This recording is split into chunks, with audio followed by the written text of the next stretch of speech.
1.4 billion. Thank you so much, Bertus, for recording the session. The current population of Africa is estimated to be around 1.4 billion as of yesterday, 8th of November, 2022, by the Worldometer. And we know that the majority of this population is under 30. Sustainable Development Goal number 4, which talks to quality education, seeks to ensure that at least all boys and girls have access to quality education and they are exposed to lifelong learning experience.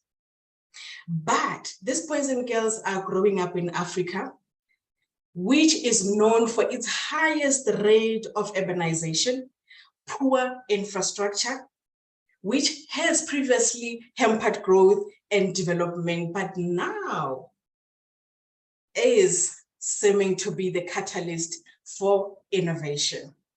In 2015, the United Nations released a report on world population prospects, and they highlighted the exponential growth of African continent, which means that by 2030, Africa will actually be the largest working population in the world. And why is this important for us, ladies and gentlemen? This is an important factor for African innovation because such a workforce is either can be a liability or can benefit the world when it comes to innovation and education. So how Africa supports and encourages their own innovation can actually help curb Africa's challenges in education, infrastructure development, and innovation. So this can actually drive a positive workforce. Ladies and gentlemen, let me send my special greetings to our guest online, to my dear friend who will be moderating the event tonight, Mr. Thuseso Kgopolo, my panelists that will be deliberating on the topic even further, the key role players behind the scene, members who are joining us from various southern African countries, such as Zambia, Zimbabwe, Mozambique, Lesotho, of course, my home country, South Africa, Mauritius, and Madagascar. Please welcome to the Innovation and Education in Africa Masterclass. As I've mentioned before, this ship will be sailed by my dear friend Thuseso Kgopolo, who is a chief growth strategist and equity partner at Sprint Hive. Ladies and gentlemen, please note that we will not be taking questions through the raising of hands, but you can leave your questions and comments in the chat box, and we will make sure that the moderator gets them and they are addressed. Now, the room is open for you, Mr. Moderator. Thuseso Kgopolo, ladies and gentlemen, over to you. Good evening to everybody online, the masters of this evening. Good evening to yourself, Moketi, as the organizer of the event. I must once again congratulate and acknowledge the consistency from Toastmasters on your ability to stick to the time, or rather the start time that you have published. It is rare in today's world to see people saying they'll start at 6 or at 6:10 when they start right on time. Keep on doing that, as it will encourage many of us to be on time at all times. Now, my job this evening is much simpler. It is just to coordinate, or rather moderate, the engagement with the masters this evening. In doing so, let me start by sharing a simple story. A man goes to a pet shop and he tells the pet store owner that he would like to buy a parrot. The store owner asks the man to follow him to the room where the parrots are kept. He then introduces this man to the first parrot. He says, this parrot will cost you 5,000. And the man asks, why 5,000? He says, this parrot speaks very well, speaks fluent English. And the man wants to test the parrot. He then says to the parrot, good morning. The parrot responds, "Good morning, how are you?" And the men say, "Wonderful. This is indeed a parrot that knows how to speak in English." They proceed to the next parrot, which is the second. And the man then says, "This parrot is 7,000 rand." The potential buyer once again asks, "Why 7,000? The pet store owner says, "This parrot doesn't only speak fluent English, but it's also good in mathematics." The man asks, "May I please test this parrot?" The shop owner says, "Please proceed." The man then says, "Parrot, what is 5 times 2 plus 3 minus 1? The parrot says 12. The man says, "Wonderful, very smart parrot." They move to the third parrot. And the man says, "This parrot will cost you 9,000 rand. The man asks, "Why 9,000? What's so special about it?" He says, "It speaks English fluently, it's good in mathematics, and it speaks Spanish." The man says, "Unbelievable. Let me test this parrot." He says, "Hola," and the parrot responds, says, "Hola, signore." The man says, "Oh, wonderful." Then they go to the fourth and certainly the last parrot that is available in the store. And the man asks the question, "How much is this parrot?" The store owner responds and says, "This parrot is absolutely free." And the man says, "Why is it free?" He says, "It does nothing but just to moderate." And all of the other parrots then follows and says, "Indeed," they all scream, "Indeed, absolutely nothing but to tell us when to speak and when not to speak and when to keep quiet."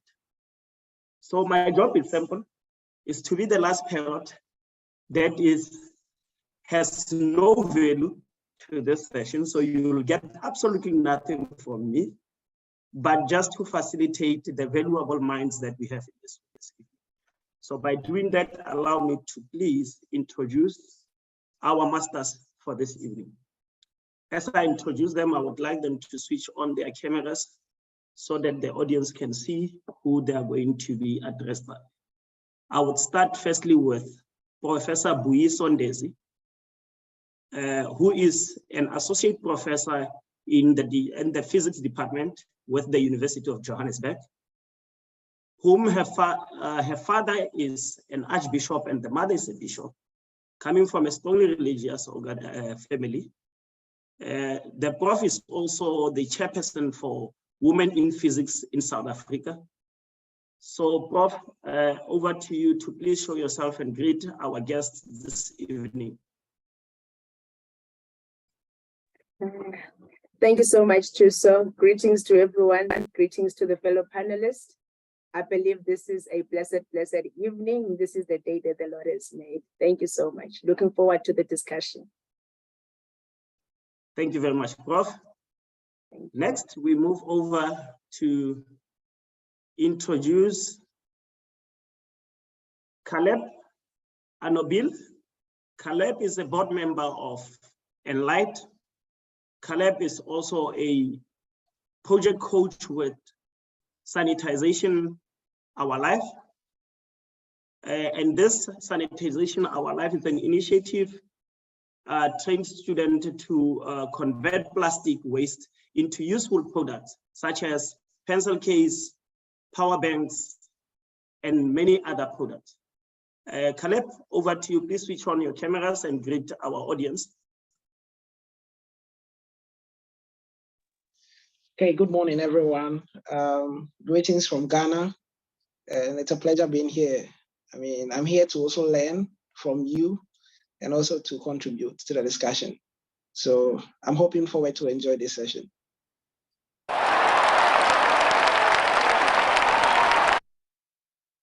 Thank you very much, Caleb. We will then move to our third master for this evening, Charlene Yuen, who is a mother, who is also the founding executive director of the Trevor Noah Foundation, a foundation that is focused on education across the continent. So Charlene, if you may switch your camera on and greet our attendees for this evening. Thanks so much, Tuso. And I'm extremely privileged to be here and to speak with other masters and learn from others from across the continent. And I will say thank you for making this event public, because it allows a broader audience and some of our followers, even from the US, to come in and listen to what we're doing here on the continent. So thank you so much. Thank you. Last and certainly not least, let me introduce the fourth master for this evening, who is Thabang Mpshe. Thabang is an expert in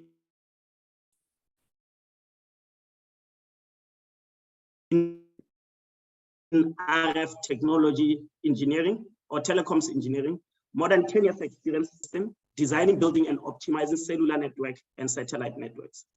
So Thabang, over to you. Thanks, Tuso, and good evening, colleagues. And it's an honor and a privilege to be participating in this forum. Thank you. Thank you very much. Without wasting any time, maybe Thabang, please keep your camera on and your mic on so that we start with you. Let me hand over to you to introduce your topic of this evening and allow you time, which is allocated as 15 minutes, to unpack your topic on bringing education into the realm of bridging the innovation chasm in Africa. Over to you. Thank you. Assuming that my presentation is visible, I shall continue. You seem like you are on mute, Thabang. Okay. Hey, the presentation is not visible, Thabang. Yes. Oh, okay. Unmute, share.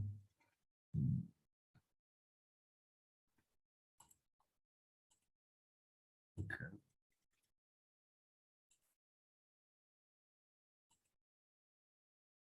Zoom Master, is my presentation visible?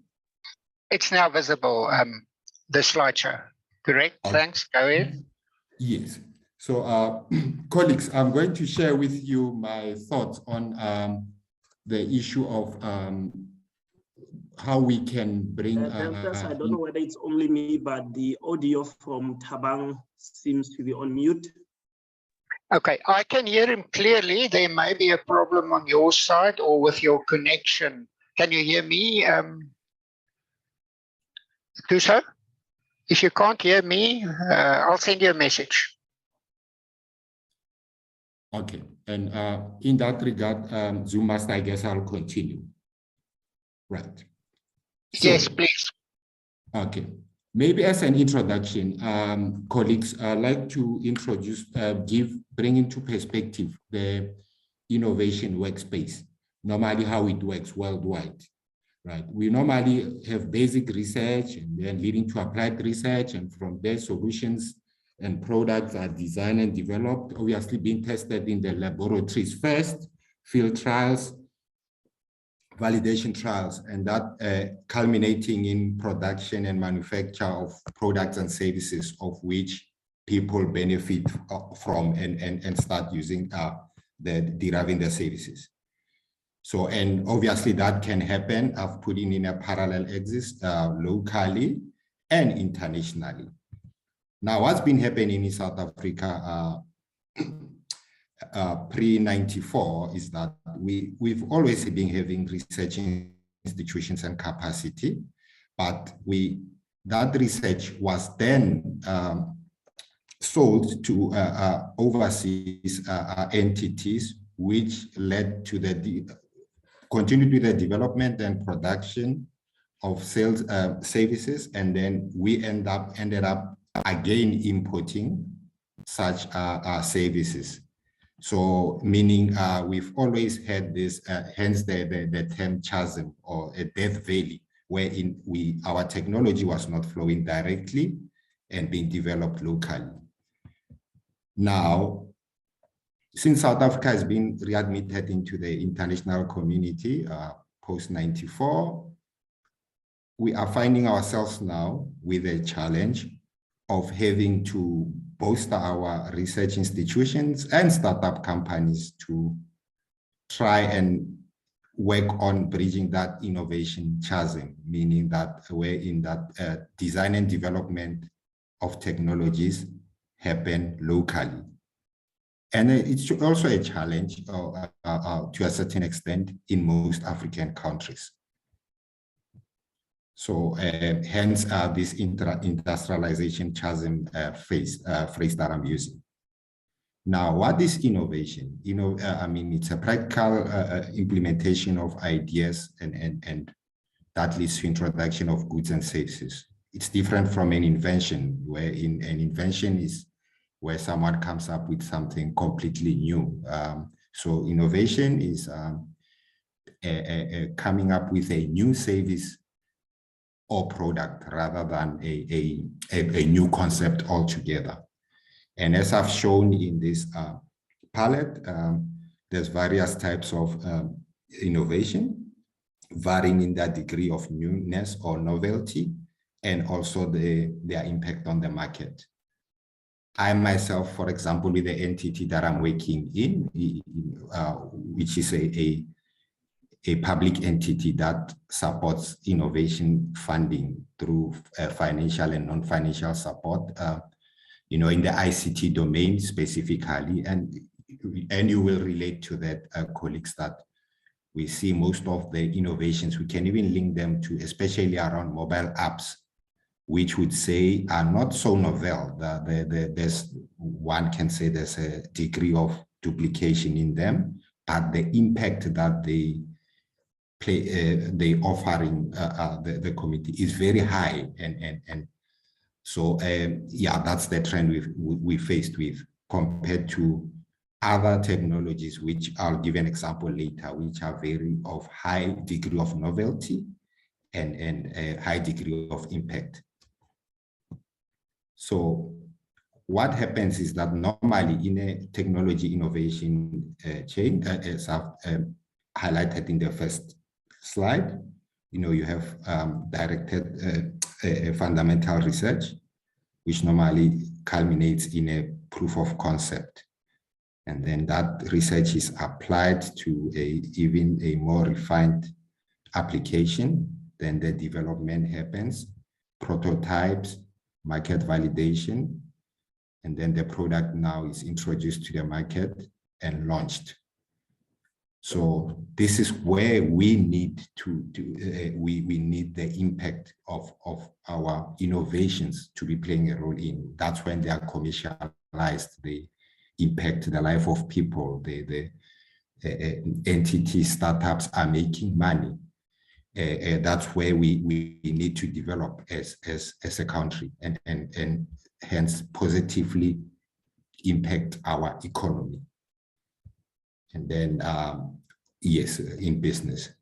And also to that, there's, in parallel to technology readiness level testing, there's a metric of market readiness levels, which now startups also must navigate, wherein they'll start from especially now if you are say a basic researcher coming out of an education institution, where you might not even know the market that you are trying to tackle, or the market gap that you're trying to get into. And then there's steps that an innovator will have to work through and going up to market research, and then up until they've hit the sweet spot in the market, and then they can start testing that market and consuming the share of that market. And another metric is also on business readiness level, which are also an innovator, say, for example, again, a university student, and it doesn't have to be that. We always perceive that innovators are university researchers, can be a man in the street, but these are the steps that they will have to navigate, right, from their idea again at business readiness level 1, or up to again developing business skills and capacity all the way up until they are ready to scale their business and hit the market. Also, there's timing issues. Again, now this is at a strategic level as a country that we, and this is where now stakeholders like the government need to be driving a role where in skills development that are targeted and aligned towards development of technologies, and also making sure that these technologies are well timed, inserted in time into the market, rather than lagging where the market will force the innovators to come up with a technology. So the right side not being the ideal. We again, as I stated, that we are South Africa being a technology laggard, we find ourselves having most of the technologies already being inserted, whereas the market demand has been stimulated by the international community.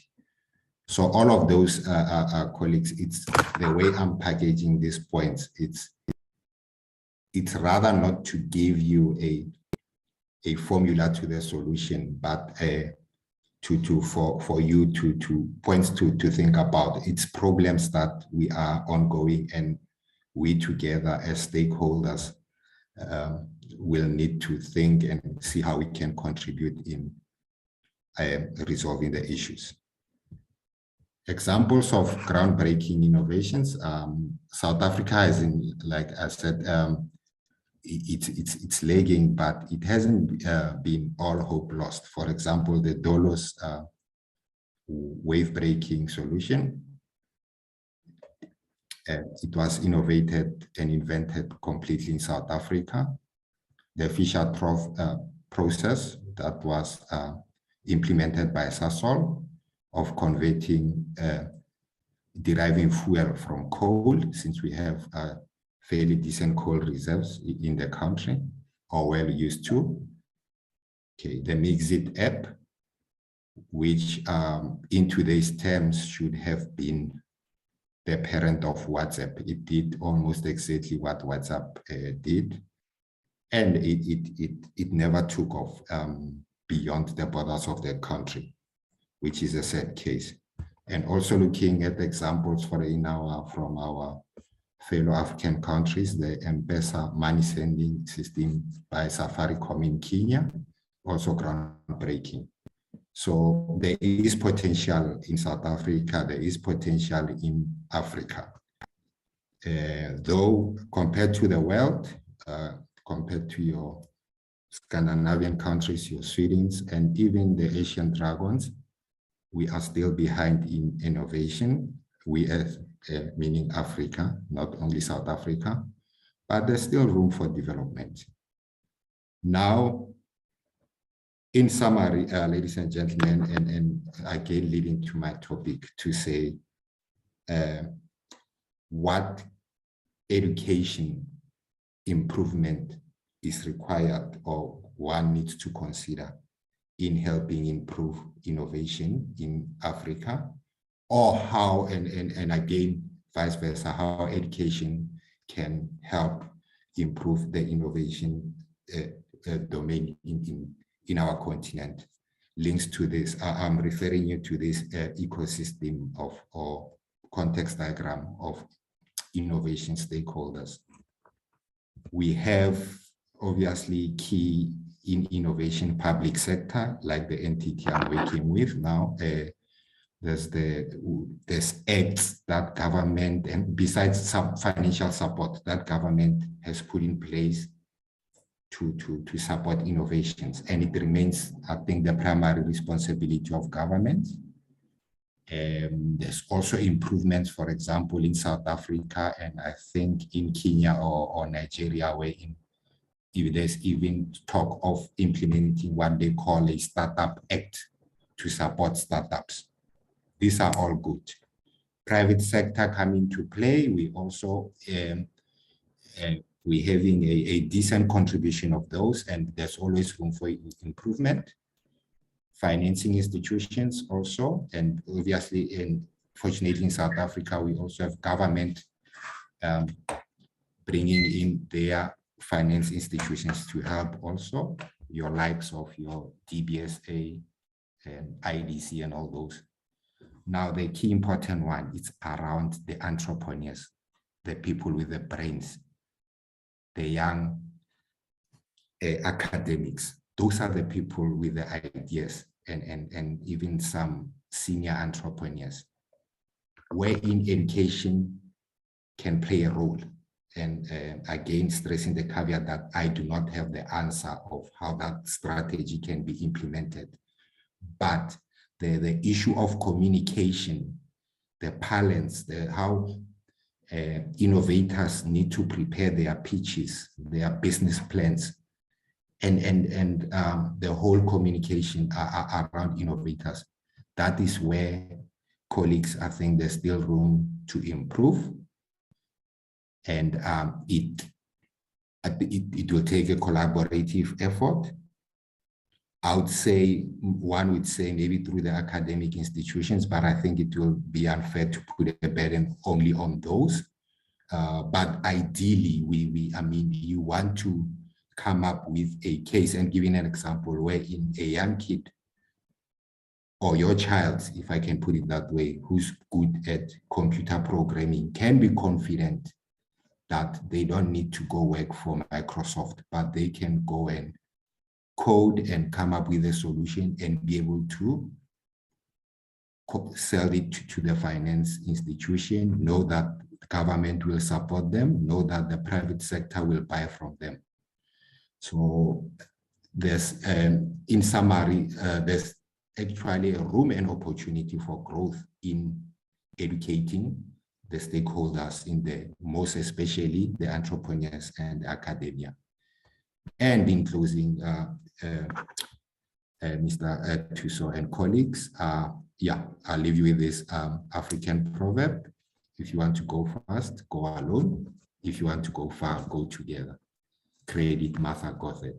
Thank you. Thank you very much, Thabang. I am going to be the typical moderator that I should be. I'm not going to add commentary in between.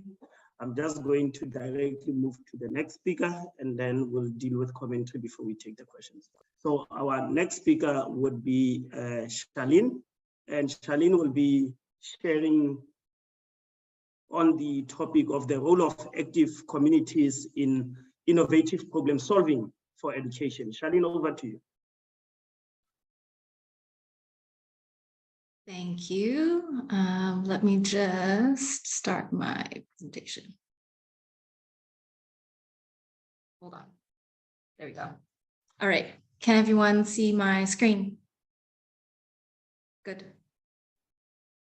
Yes, we can see it. All right. Perfect. Hi, everyone. My name is Shalane Ewan, and I'm the founding executive director for the Trevor Noah Foundation. And I am so privileged to speak with this community about innovation and education, something that we think about a lot at TNF, and particularly isolating and understanding and unpacking the role that active communities play in innovative problem solving for education.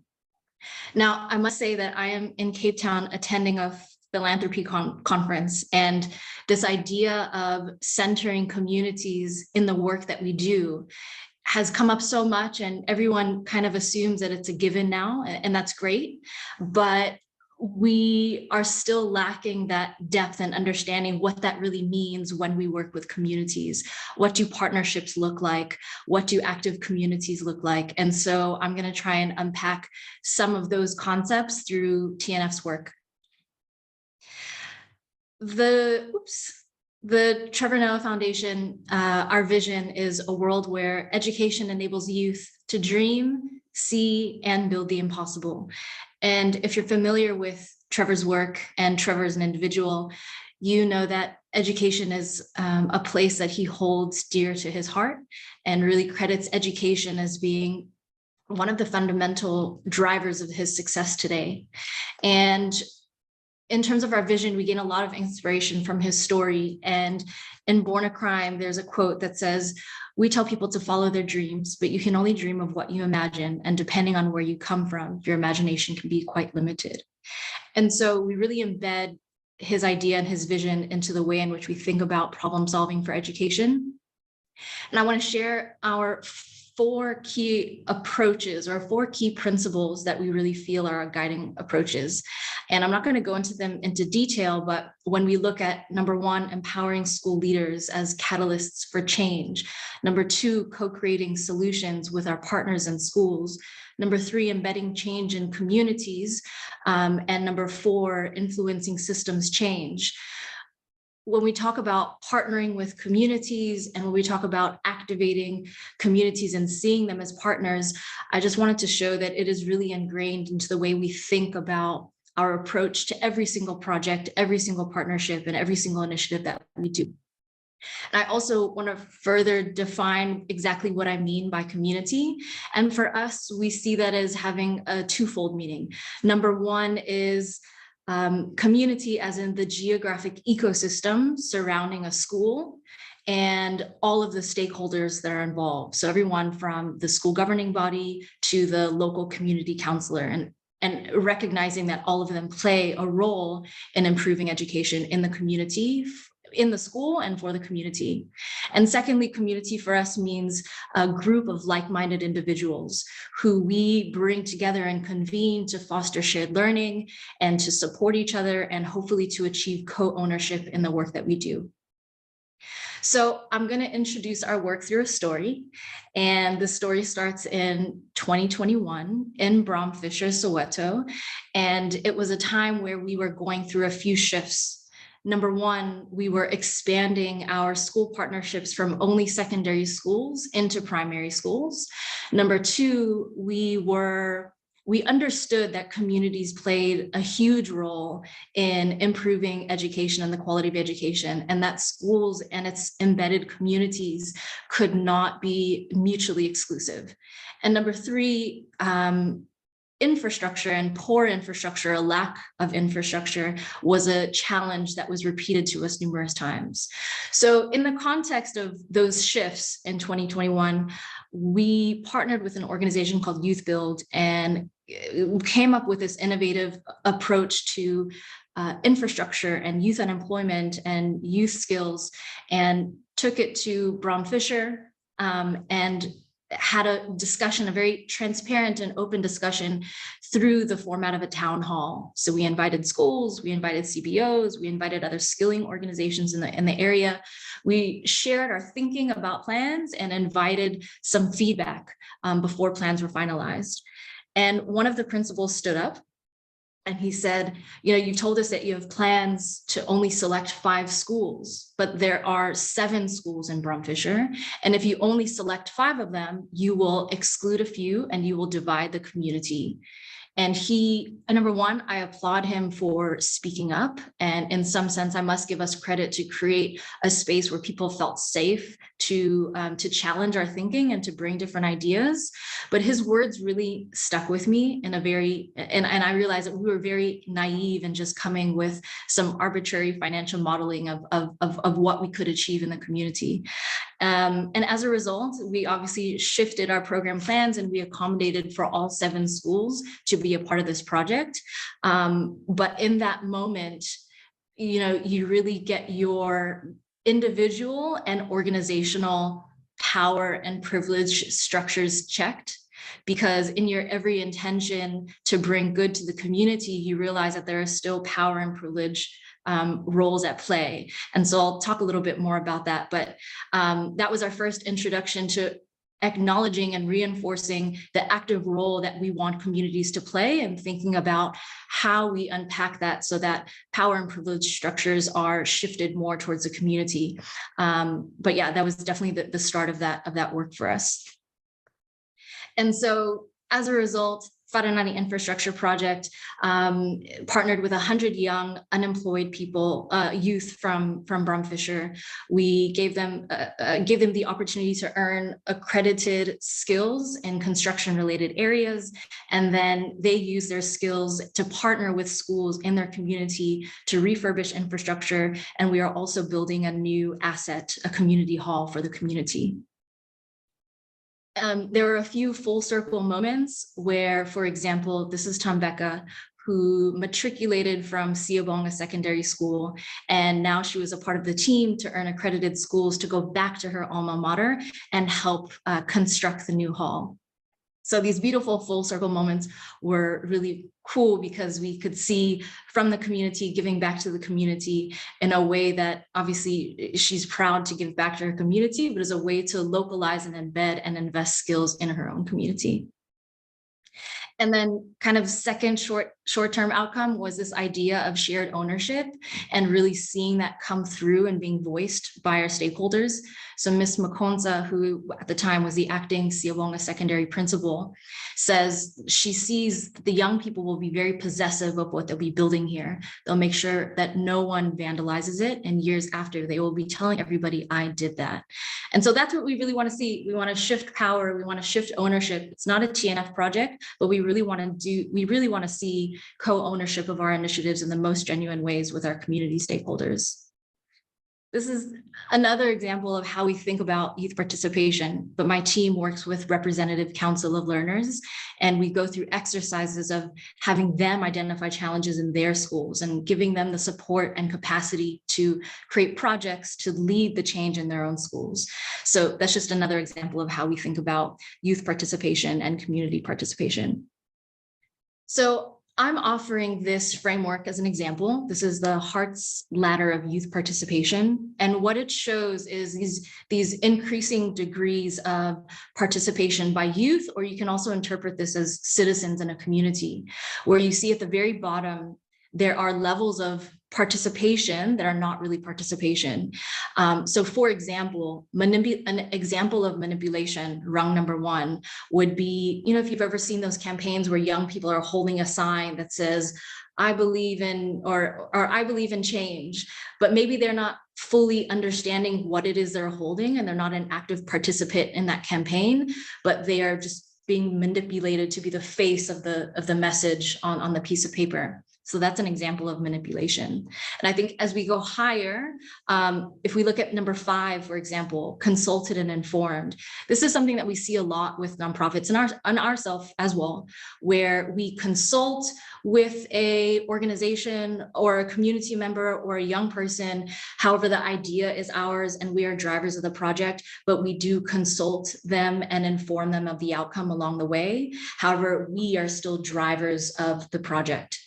And then I just want to point out between rung 6 and 7, there is a tipping point where 6 is still us as adults or us as organizations leading the idea and leading the project. And we share decision-making power with the young people or the community.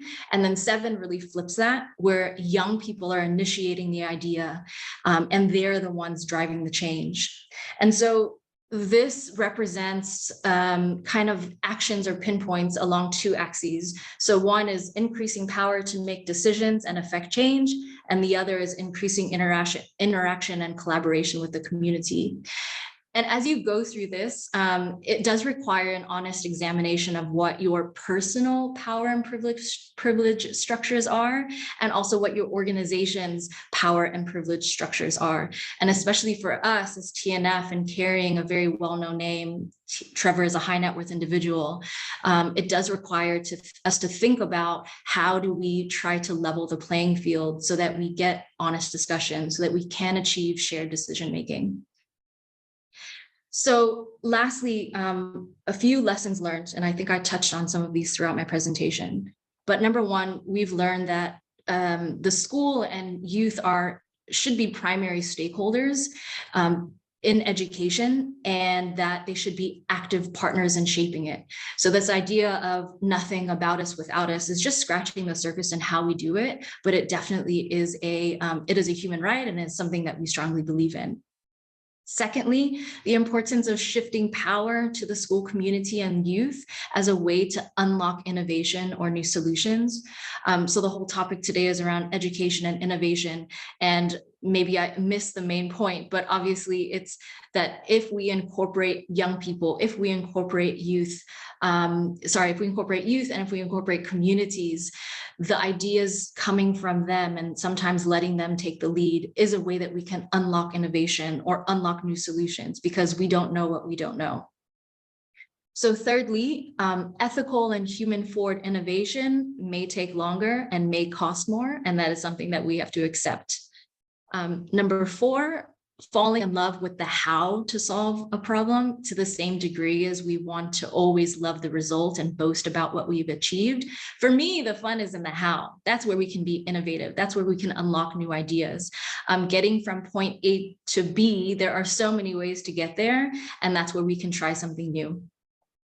And then lastly, remaining flexible and adaptive to change and being responsive as needs evolve. So again, going back to the story of the principal standing up and saying, do not divide the community, we could have been a very strict funder and said, look, we only have budget for 5 schools and that's it.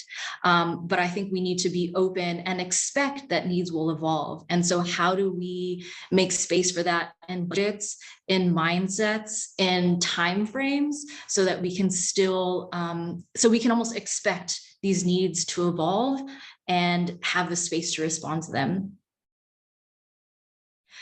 So I'm very surprised that I ended with enough time left over, but I guess as a call to action, I really encourage you to go back and look at that Heart's Ladder of participation. If it's something that you or your organization is trying to achieve, maybe think about some of your projects and where you land on those 8 rungs, those 8 degrees of participation. And if your goal is to really push up and see shared participation at higher levels, maybe examine personally and organizationally, what are some of those power and privilege structures that might stand in our way? Are we okay with giving up some of our organizational ego? Are we okay with having delayed timelines if things might take a little bit longer? And I think in doing that, we can really challenge ourselves to be a little more courageous on how we work with young people and communities to achieve innovation in education. Thank you so much. I'm going to stop there. Thank you very much, Charlene. Quite insightful, I think, between yourself and Thabang. We are hopefully going to get a lot of questions coming through from the attendees this evening. So allow me to proceed to our third master of this evening. Let me call on Professor Bui Sondezi to please share with us the innovation and education in Africa. More on that space. Prof, over to you, please.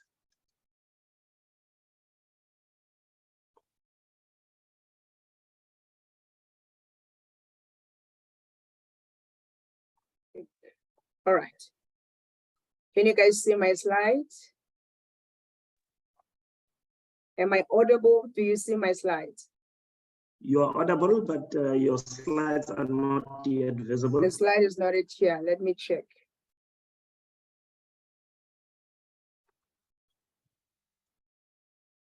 Can you see the slides now? Is there not a share button that you still need to press, Bui? Let me check. I thought I've done that, but let me open and double check.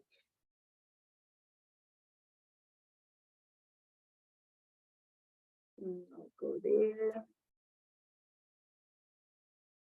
Sorry about the delay. Is it coming up now? Yes, indeed. Can everybody see? Yes, we can see it. All right, that's great. That's great. Good evening, everyone. Thank you, Tuso, for that warm welcome. Thank you, everyone in the room, for coming to listen to this masterclass.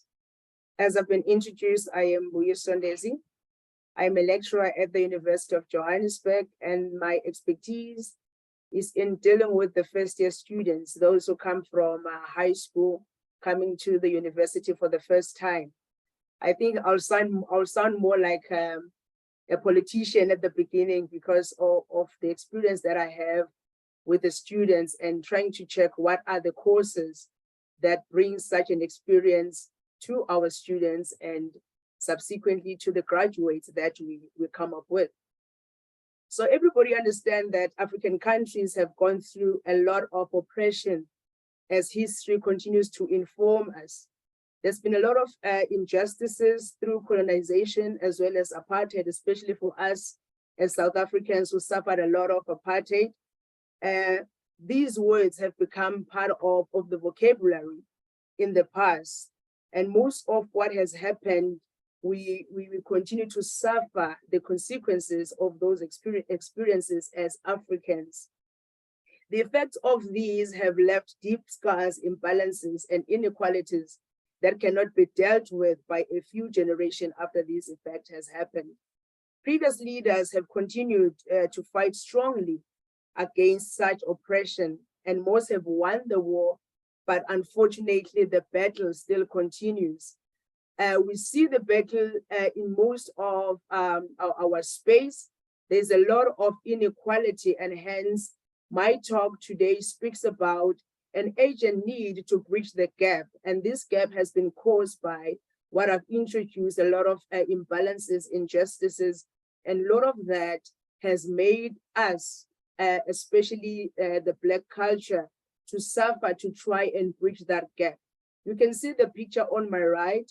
The guy there is trying to jump, but it looks impossible that you would get into the other side without some assistance and awareness of somebody who will hold your hand to bring you onto the other side. Looking at the picture below, you see that there are a lot of gaps and you need a lot of bricks to put in.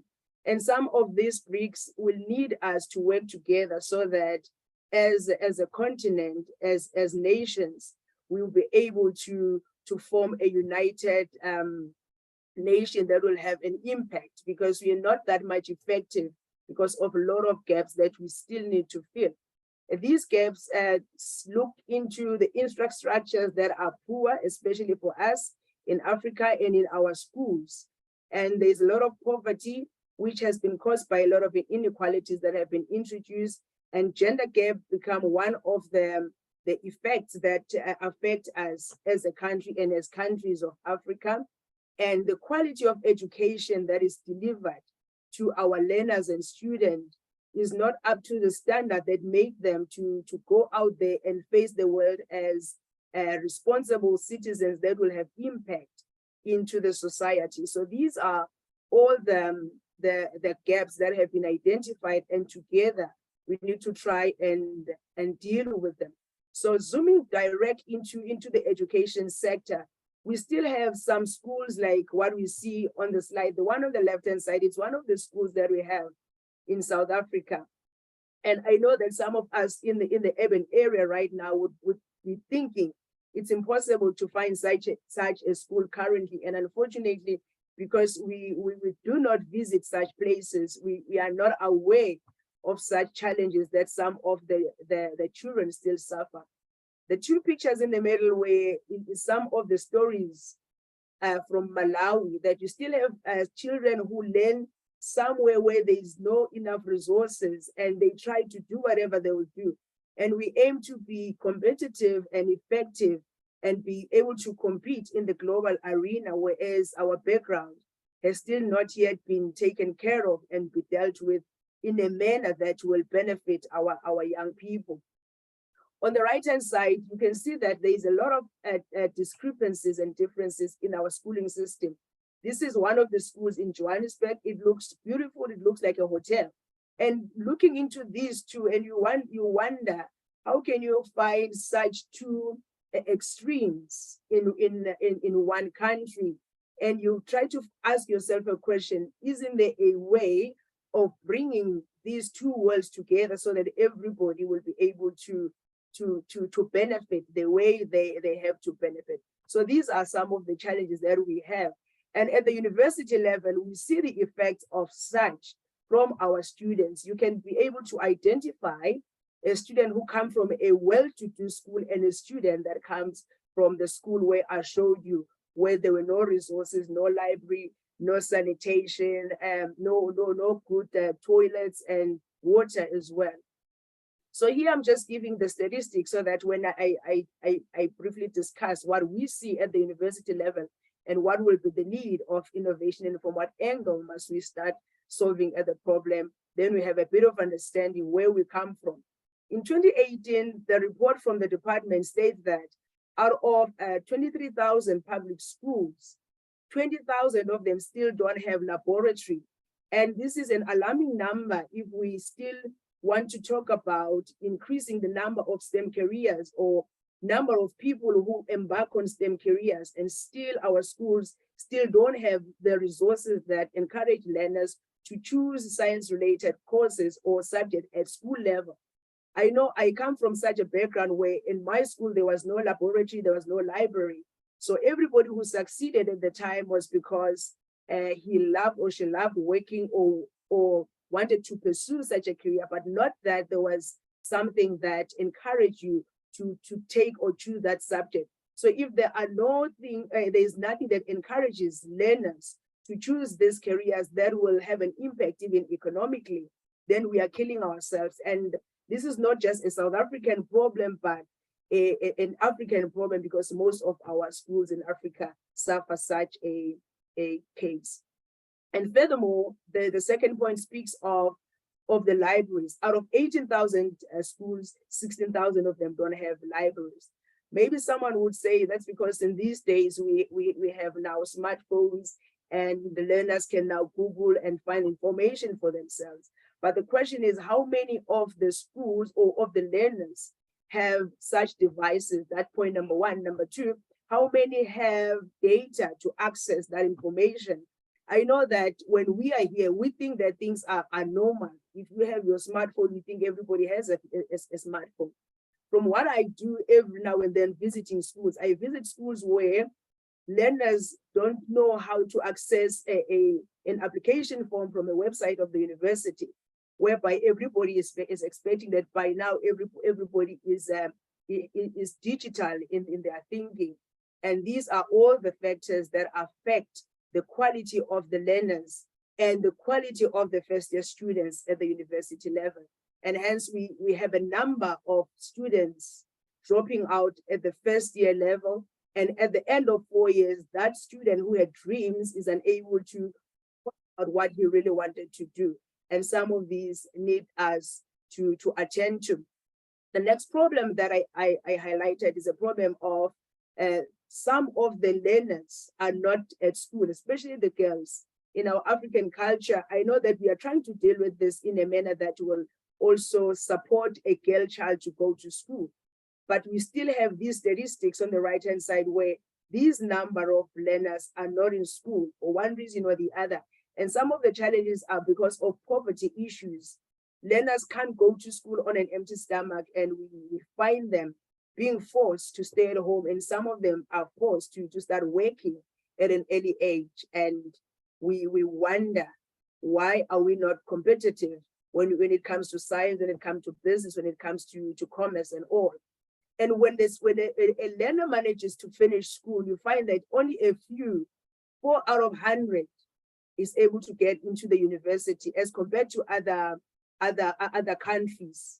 And the question you ask yourself, if we have that input into the university level, how much output do we think, and the quality of that output do we think will have, that will have an impact in the global arena? And if we are not able to deal with these fundamental issues, we'll still have a problem of competing in this arena. So if we talk of innovation in education, these are the things that we must begin to think of. As countries, we must start to build and upgrade our education facility. I know that everybody these days, we are talking of digitizing everything. We are talking of online school, online learning.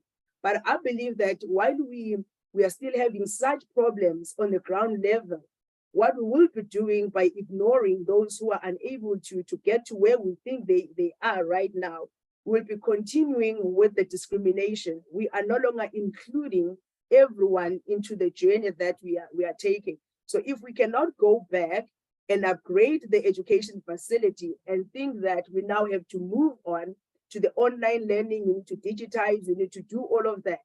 How about those learners who don't have these facilities? And we are now creating another form of apartheid, where others, those who don't have, will remain with nothing, and those who have are accelerating. And unfortunately, even those who are accelerating, we don't find them having that much impact because they are a minority where they are.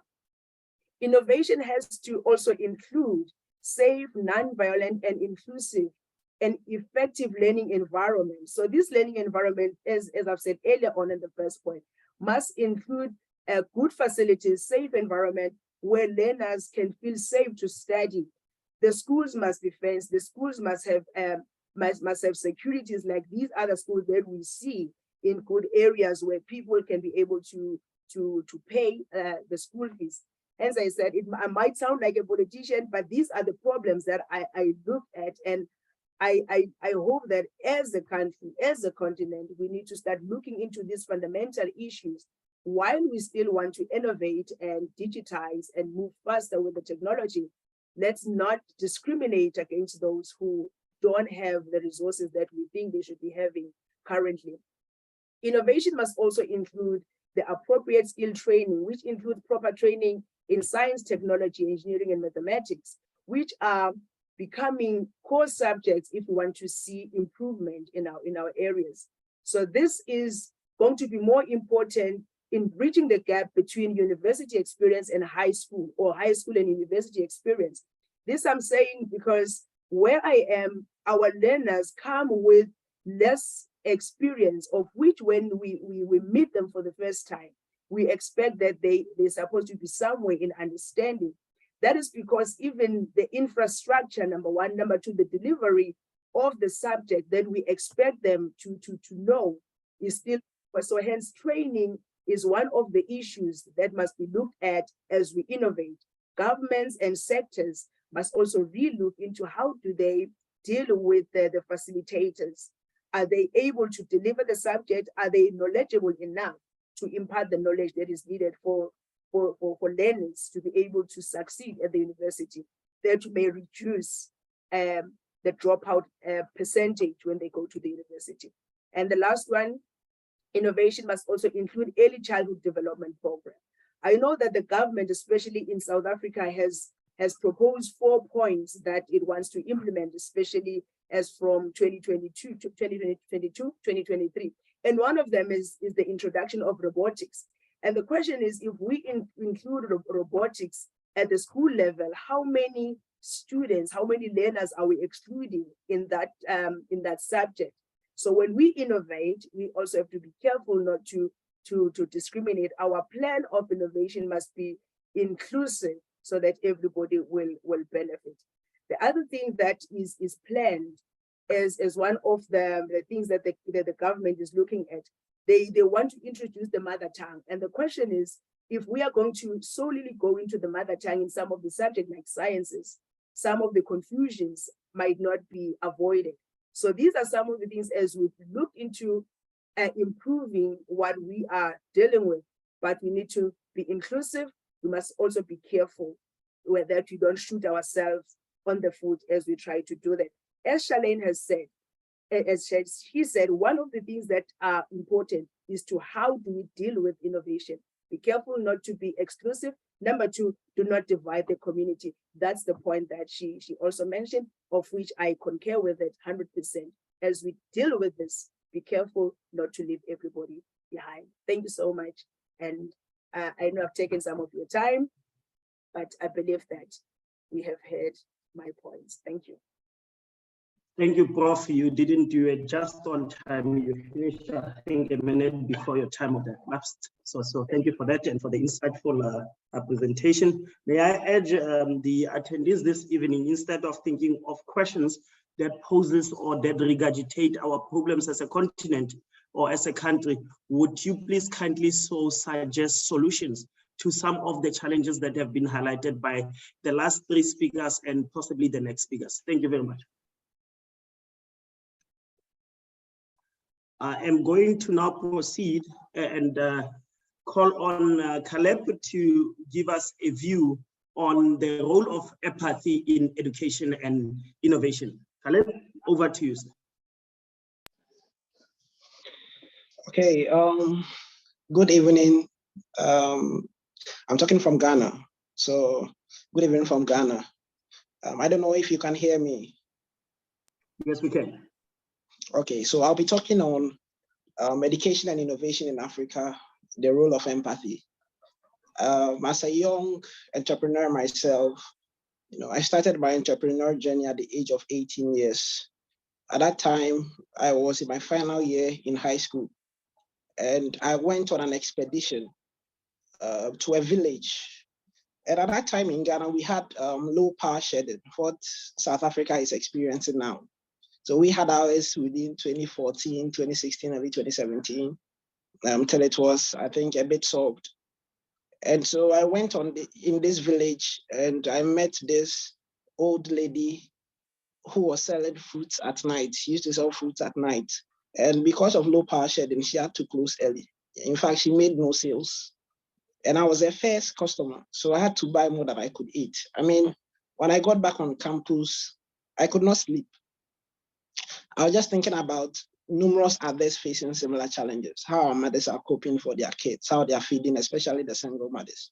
And that propelled me to develop my first innovation, which was the mobile bioenergy technology, which supplied over 50,000 households in the central region of Ghana with renewable energy within 2016 and 2017.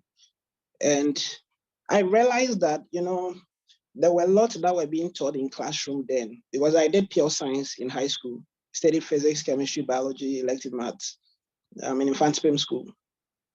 I realized there was a lot that was being taught, but because we were not exposed to the problems that people were facing, we really did not find the link between our knowledge and how we can apply our knowledge.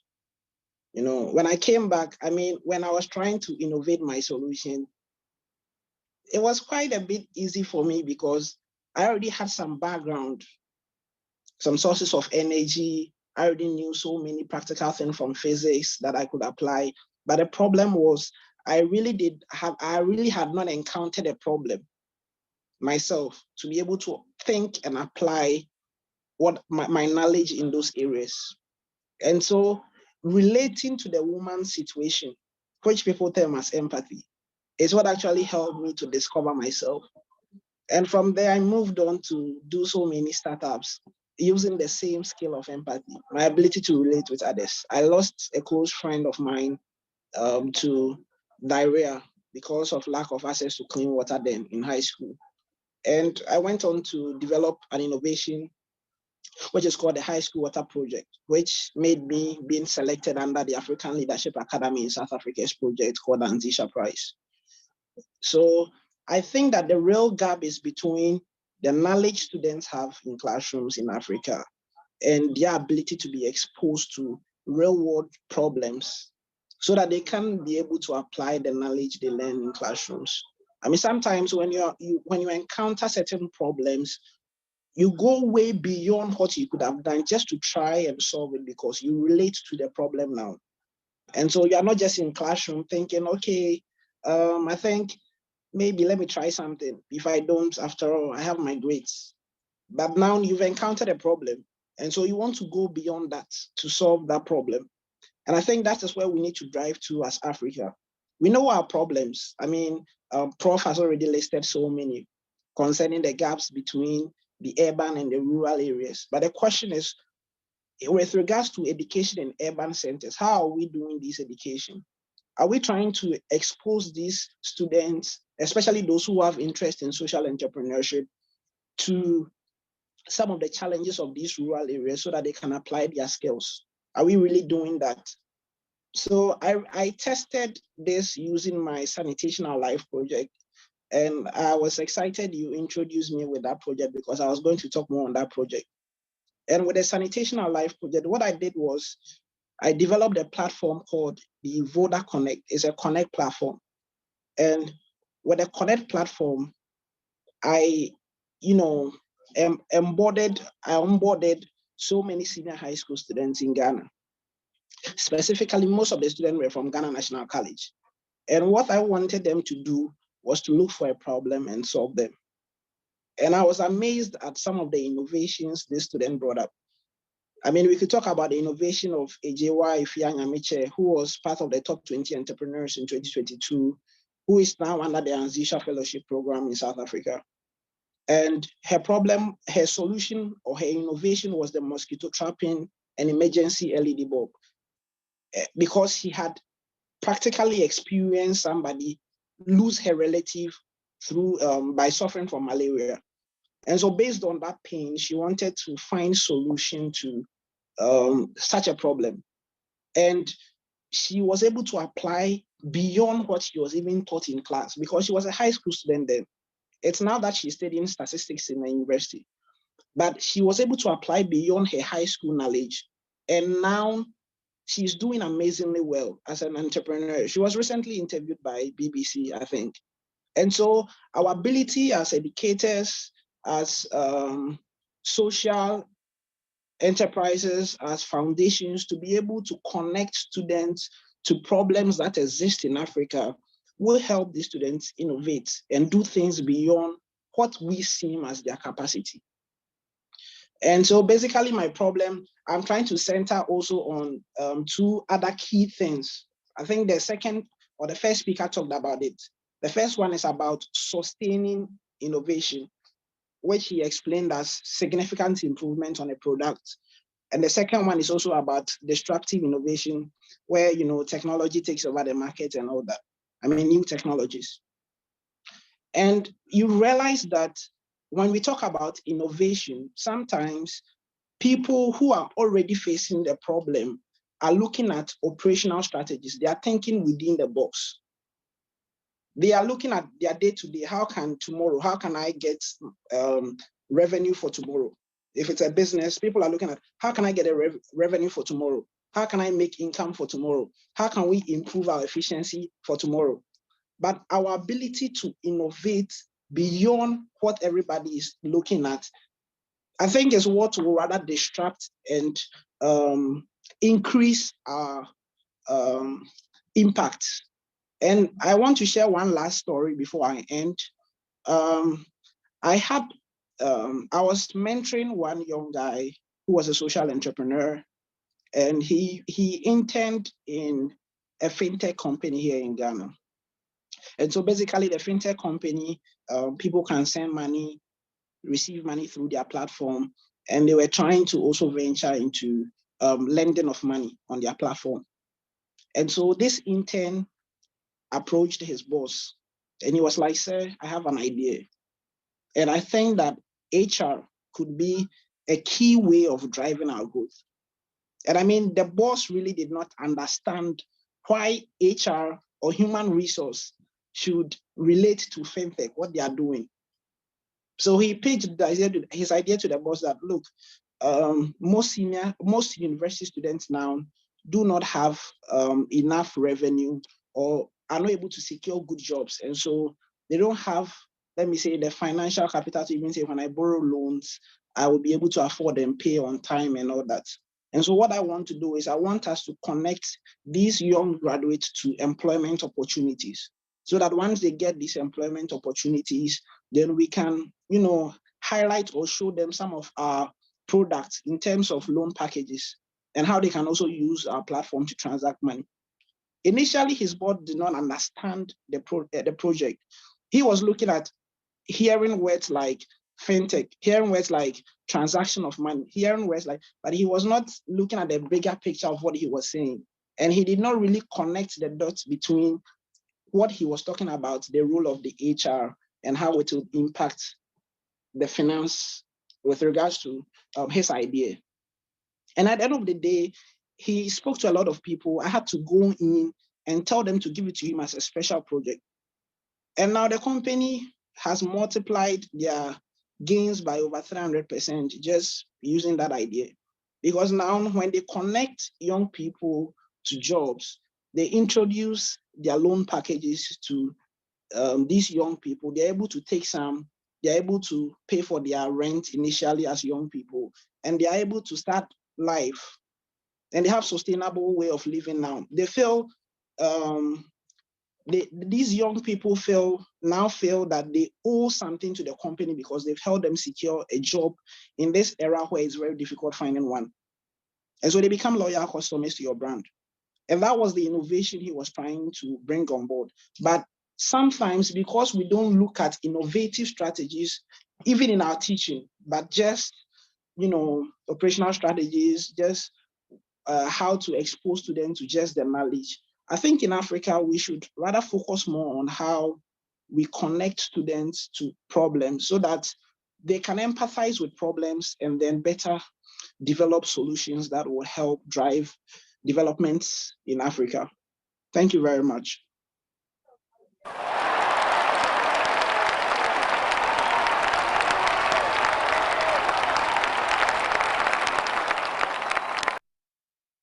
Thank you very much, Khaled, for that insightful presentation. So, to the attendees, we have noted the questions that came in. We have also noted some of the suggestions around the challenges that were posed by the masters this evening.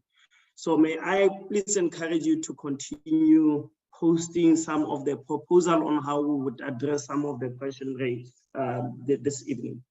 Maybe let me then, before I go into the question, let me turn over to Charlene and say, Charlene, one of the considerations that we need to make as a country and a continent is that, with particularly reference to South Africa, with the number of first-year dropouts, how much potential are we missing out as a country, given the position where we are sitting today, in terms of our pace of innovation, our ability to solve our own problem, and the more unfortunate, our continued ability to self-destruct in the worst of way possible. Thank you so much for that question. That was a very deep question when you use phrases like self-destruct in the deepest way possible. Yeah. So the challenge of dropouts and what we're missing as a result in the larger scheme of things. That's a good point. And, you know, I think we've done a lot of thinking and understanding of what some of those root causes are. We do have an initiative in our secondary school partners that we run with Grades Match, where we provide school guidance and then support young people in connecting to higher learning institutions and bursaries.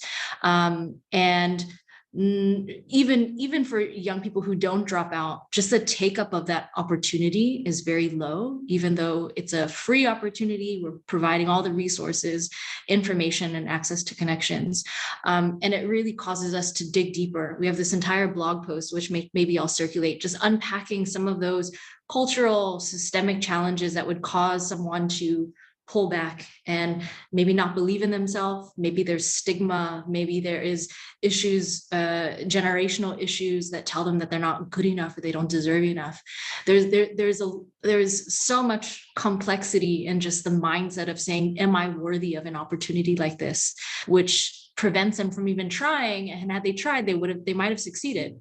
And so when you talk about the collective loss of young people stepping back and not participating in society, whether it be through completing school or taking up an opportunity, it is deeply heartbreaking. And I mean, as I'm talking, I see why you use that phrase, but that's why when we are working in schools or working in communities, you really have to have the whole person approach. You have to see students and teachers and all of those stakeholders as humans first and foremost. And just by understanding some of those root causes, you can support by creating support structures in schools to assist. But I think it comes down to, number one, understanding what some of those root challenges are systemically, but then also looking at each individual as a human and the complexity of them as a human. Thank you for the Tabang. We are told, or at least there's a good forecast to say that the venture capital and investment into Africa startups is projected to reach 7 billion by the end of this year.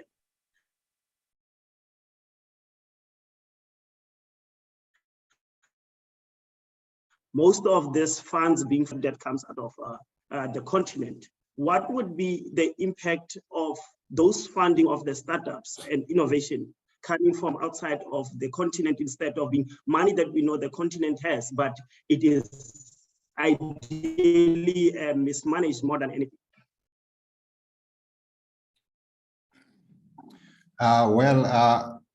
You did make a valid point out, so that the venture capitalist market is growing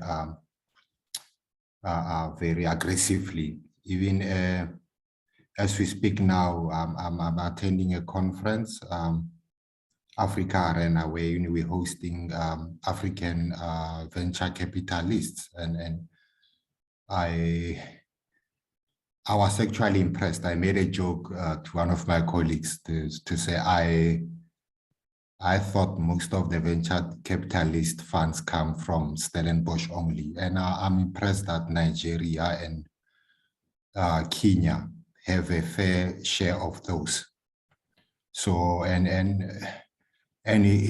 it's good. So so the funds and the potentials are there, and even the demand from our innovators. And maybe to reiterate that what needs to be improved actually, that's why maybe, and thanks for raising this, it makes me clarify my presentation. My presentation was education, not your core basic education, but education, if I can coin it, for innovators, and that education in a sense of how they present themselves to venture capitalists, to angel funders, to banks and all those. So basically, that education, we need to have a framework. Obviously, I considered I'm not at this position and time able to propose a framework around that. But where in that education, we bring it to as much towards grassroots level as possible. Basically, that let it not become from an MBA from Gibbs, that one now needs to be able to express themselves and make those pitches. So in summary, the ecosystem is ripe, and yeah, that education needs to supplement the ecosystem. A framework needs to be worked on, whether by trial and error iteratively, and yeah, we will see improvement. But we pretty much covered Tuso on potential for supply for funding. Nigeria being a good example. Yes, there's good potential for funding, and then yeah, slowly we will rely less and less, and we should, on the East and the West. Yeah, thanks. Thank you. Prof, a good question from Karen Kaplan is that with COP27 going on currently, how are we making sure that climate change impact is taken to consideration within the reform of our curriculums today? Oh, that's a very difficult question to be honest with you. Because while we talk about the issues of climate change, pollution, and all of that, research is still going on into trying to solve the issues, but the practicality of it is taking long to be implemented. That's what I can say. We keep on doing research on how much effect are we doing as people, but the implementation thereof is not near the start. That's what I can say currently, of which I believe it's one of the major problems that we as countries have to look at, the Right. issue of implementation.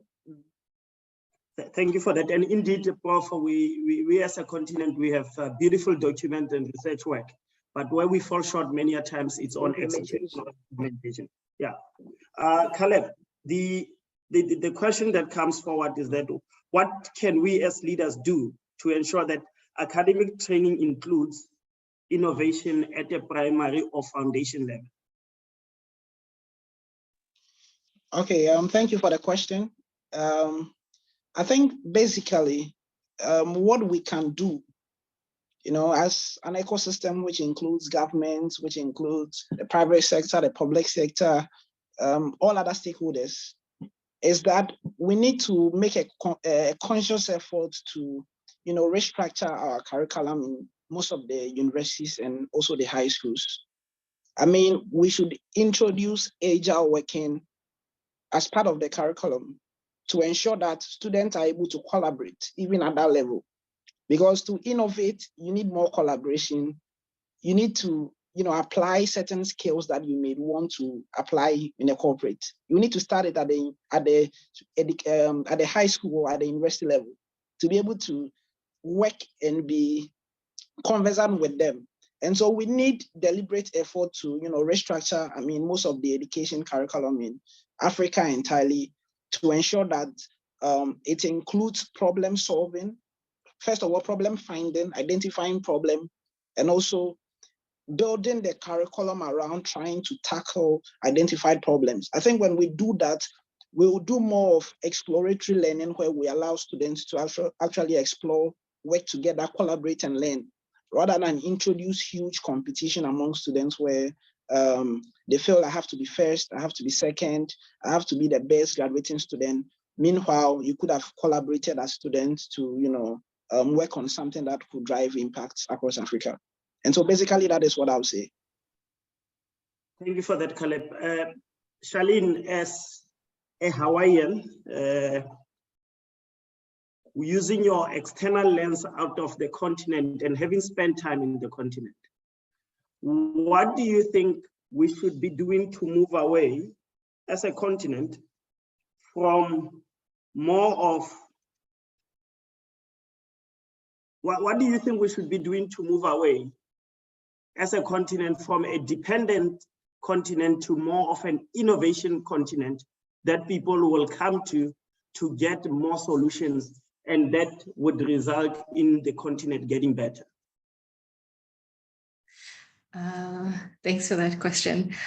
So I've been in South Africa for almost 10 years now, and I don't have advice on how to make it better per se, and I wouldn't frame it like that.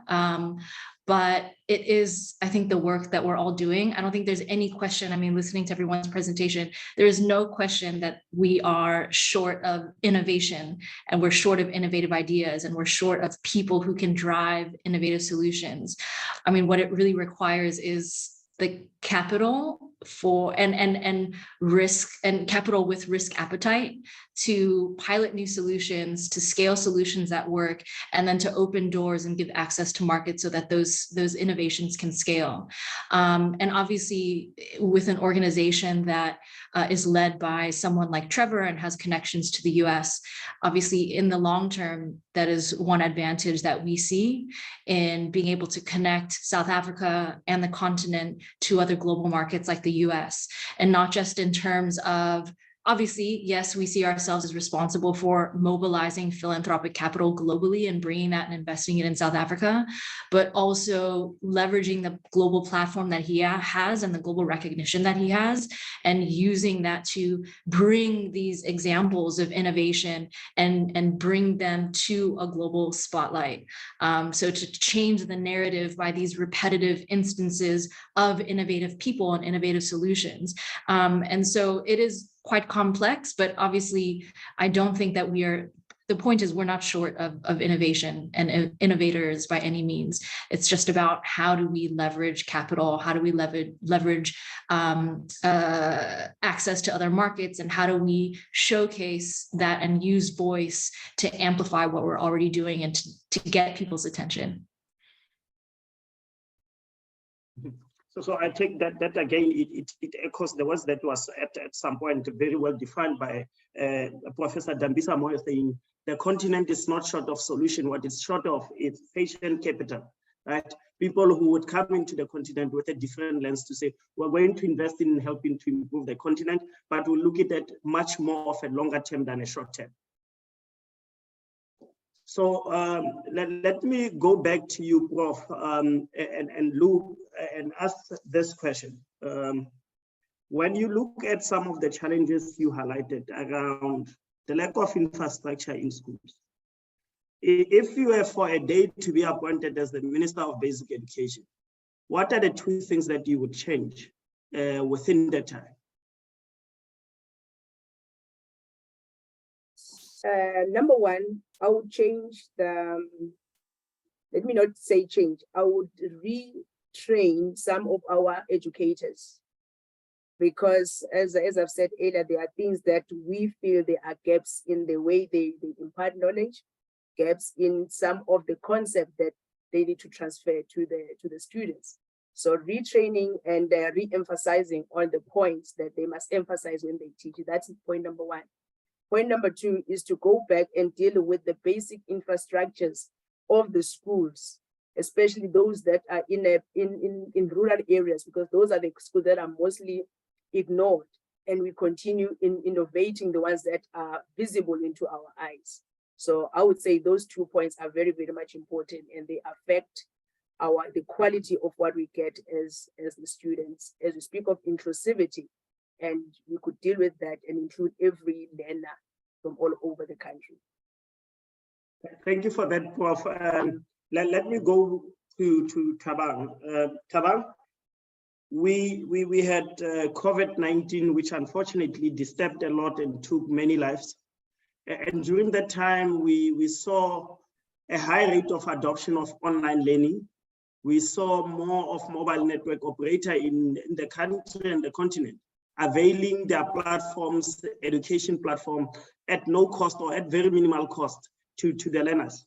But immediately when the restriction of movement had ended, we started backpedaling fast to what we were familiar with.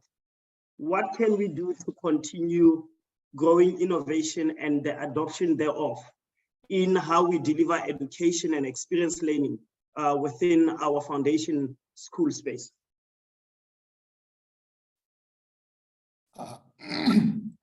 Yeah, we could look into not really how we deliver this education, but more of shifting the content and migrating that towards more of an entrepreneurial one in nature. As Caleb has stated, learners even now are not used to terms like edtech, fintech. You know, these are the new realities of education. So I think that maybe not change the basic curriculum. I don't know, obviously, maybe Prof can say better, but the curriculum, traditional curriculum is there for a reason, and it serves certain developmental goals, but we really need to supplement our education with one that is more entrepreneurial, that's more of chasing commercial goals. And yeah, so the sooner we can look at that supplementary curriculum too, so I think we'll be moving a step in the right direction.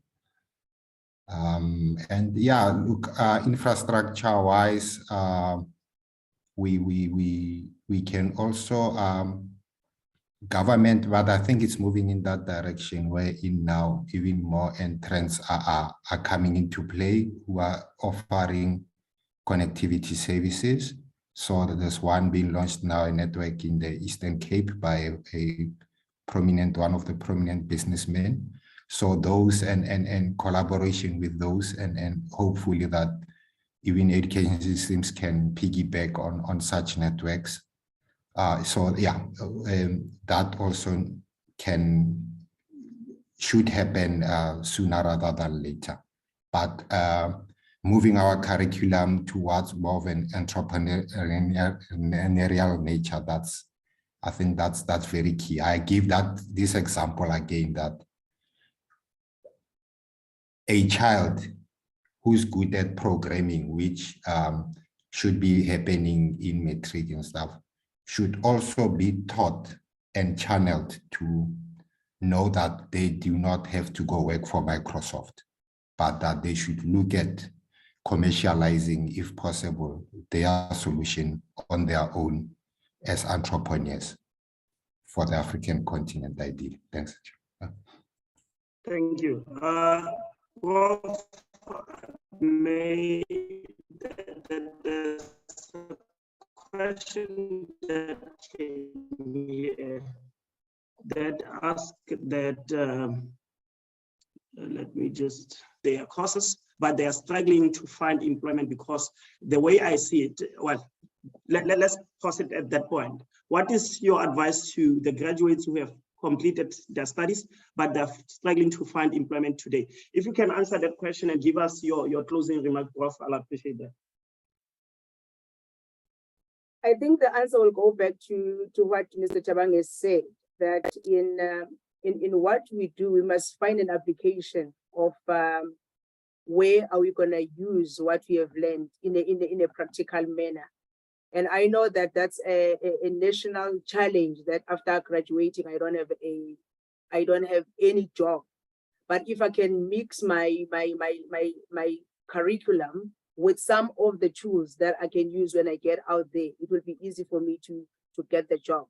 So it goes back to some of the points that are put by the panelists, that in our curriculum, we need to learn to put something that will help us into becoming more employable. The other thing that I can say to students, especially those who are at the university or who aspire to go to the university, make sure that you choose a career that when you get out of the university, you are employable. If you want to choose something like what I've done, you must be sure that you are able to go longer and stay in the field. If you choose like. Prof, I think you pressed mute button. So it's a curriculum like a BSc. You must be a marathon runner, not a sprinter, because that choice needs you to go from a degree to an honors to a master's. So if you have chosen that, and after a degree you want to go to work, you'll have a problem, because that's a degree that needs you to dig deeper into research other than application immediately after work. So that's where guidance is also important from the learner's point of view. What have you been guided with as a career choice? Choose that one that you want to go and work after the university, if you want to go immediately. If you're a marathon runner, go and choose the one that will lead you to go to PhD and whatever. Then you know that you're an academic and a researcher. So knowledge is important in your choices of the career, of your careers. Thank you very much, Prof. Caleb, let's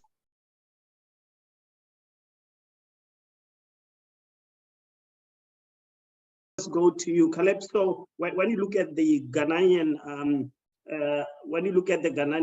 curriculum, especially at foundation phase to more senior schools, what is the one thing that you think the rest of the continent can take away from Ghana and expand throughout the continent? And then after answering that, please give us your closing remarks. Okay, thank you for the question. I think currently in Ghana, the government is trying very hard to promote STEM education. I mean, practical STEM education. Just recently, the National Science and Maths Quiz Science Tech Fair was held, where students were required to apply. I mean, high school students are required to apply their knowledge to convert plastic waste into useful products. And I mean, if you go online, you'll be amazed by some of the works students were able to do. There is also a STEM Innovation Challenge, which is a national challenge spearheaded by the President of the Republic. I think it's also driving innovation among high school students. And so we should look at trying to entice students to enter into STEM and also apply what they learn, especially in the area of STEM. In closing, my last words will be that it's sad to say, but it will surprise you that most young people don't even know where the right place is to find jobs. I mean, most young people are looking at the wrong places to look at jobs. The person will tell you, I've employed. I saw somebody on WhatsApp, he sent, send, if you're interested in a job, send your file to this email address. And then I did. I mean, it will surprise you to know. So I think our educational system should also prepare students. I mean, there should be an exit strategy. as part of our educational system in Africa, so that I prepare students for the real world. When I'm leaving school, how do I even search for job? How do I prepare my CV? How do I apply what I have to start a business? Like Prof said, how we can also apply in terms of entrepreneurship. So we should look at all these things, especially as a strategies for students. And I think when we do that, we would get more productive youth who would come out with more innovative solutions and ideas that will help drive impacts on the continent of Africa. Thank you very much. Thank you, Caleb. Charlene, you have an opportunity to address the Southern African delegation in this call. If you had one appeal on how they can help the Trevor Noah Foundation in its cause, what is the one thing where you would say you need help on that potentially people on this call can pounder on and come back to you and say, we believe we can help? And then after answering that, please give us your closing remarks. Thanks. In terms of supporting TNF, I wouldn't say my call to action is for everyone to support us directly. But I mean, when we think about education and we think about communities, there is an education system in a community close by you. Maybe it's the one that you attended and the one that you were involved in, or maybe it's something that's close to you. I mean, and similar to what Caleb was saying about innovation and it being a skill set that we can all improve and apply to real world problems. It's the same way that we think about leadership, right? I'm of the belief that we are not born as leaders, and we are not born as innovators, but those are skill sets that we can hone and craft and learn to apply over our lifetime. And so I would encourage people to, number one, share your knowledge and skill sets with the younger generation and give them space to be creative, to be innovative, to be a leader. I think oftentimes leadership positions are reserved for a very few. And we kind of dismiss the idea that leadership positions can be created in any situation. So for example, for my team, I have a very lean team of about 11 people, but in our individual development plans, everyone includes leadership goals that they have for themselves. So whether it's facilitating the next workshop or leading a learning session for the team, I really believe that these opportunities for leadership and for being innovative can be created in any situation. And so I would really task people that if you are in a position to create those types of positions for young people and those around you, really do that, because it doesn't require you to land a job in order to play a leadership role. Thanks. Thank you, Charlene. Thabang, let me come to you. The startup ecosystem in South Africa and the continent continues to grow. What do you think the interventions of the different governments should be to encourage more startups and increase the success rate of our startups in the continent? Host, responding to that, please give us your closing remarks. Thanks, indeed, Tuso. And my plea and recommendation is actually based on mostly on the South African scenario. I would, if I had the ears of the ultimate powers that be, it's to encourage them to shift or balance their investments. If you check in South Africa, most of the investment by government, even government agencies, the funding is towards infrastructure projects. So I would incentivize or balance the investments into innovative projects. Also that government position themselves, but this is, I know speak for the South African case, and we hope that they're working on it also the way in the government position itself as a buyer. For example, our PFMA Act at the moment does not allow government to go to a Bonginkosi at UJ and say, we want to buy your water filtration system, but now it must go through a tender system and normally favoring large corporates. So if government, hopefully that they work around a solution wherein, yes, corruption is there and we always need to look out for that, but wherein clear, innovative solutions, the government can go to the person in the street and buy from them the solution. That will be the most empowering factor. And yeah, in my parting shot is we are in interesting times in the world, and technology is disruptive, and yeah, let's accept that disruption and adopt it to the best of our benefit. Thanks. Thank you for that, Thabang. At this point, let me also, from my side, thank all the masters this evening for the knowledge shared, the engagement that we had. Thank the participants for the questions that they posed and some of the solutions. There are some of the written questions on the chat, so I would encourage the masters to look at that, questions or suggestions that are directed to them, and engage on those. At this point, if I have missed anything, I do sincerely apologize for that.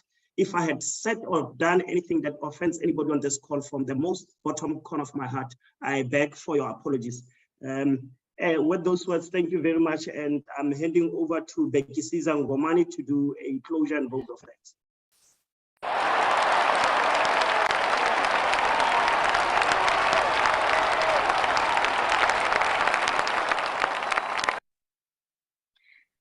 Thank you so much, Mr. Moderator, Thuso Sehopolo, for a fantastic conversation around innovation and education in Africa.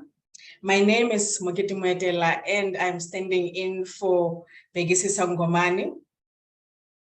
I guess it became natural that I must finish what I have started. Thank you so much to all the role players, the masters of the evening, and the guests online that are joining us from different countries. Thank you so much for gracing us with your presence, because it is very, very important for us to have this conversation. It affects us and our future generation. But I do believe that we will get there. I do believe that we are on the right track. I am not going to touch more on what was being deliberated, because the moderator gave a very nice wrap up and conclusion. If you want to know more about our organization, the hosting organization, which is Toastmasters Southern Africa, please visit our website, www.toastmasters.org, and we will offer you a path to a better you. We specialize in leadership, communication, and public skills development. So in the leadership aspect, it's conversations like this that we have with our members and the members of the community to make sure that we ask more questions that will help us discover new things and get answers to the challenges that we have in our continent, because life is better when you ask more questions than when you just hold on to answers of the past. Thank you so much to our Zoom master for posting the website in the chat box. And I am just here to conclude the event and to say, have a fantastic evening, ladies and gentlemen. Thank you so much for stepping on our show. We really appreciate it. Have a good night.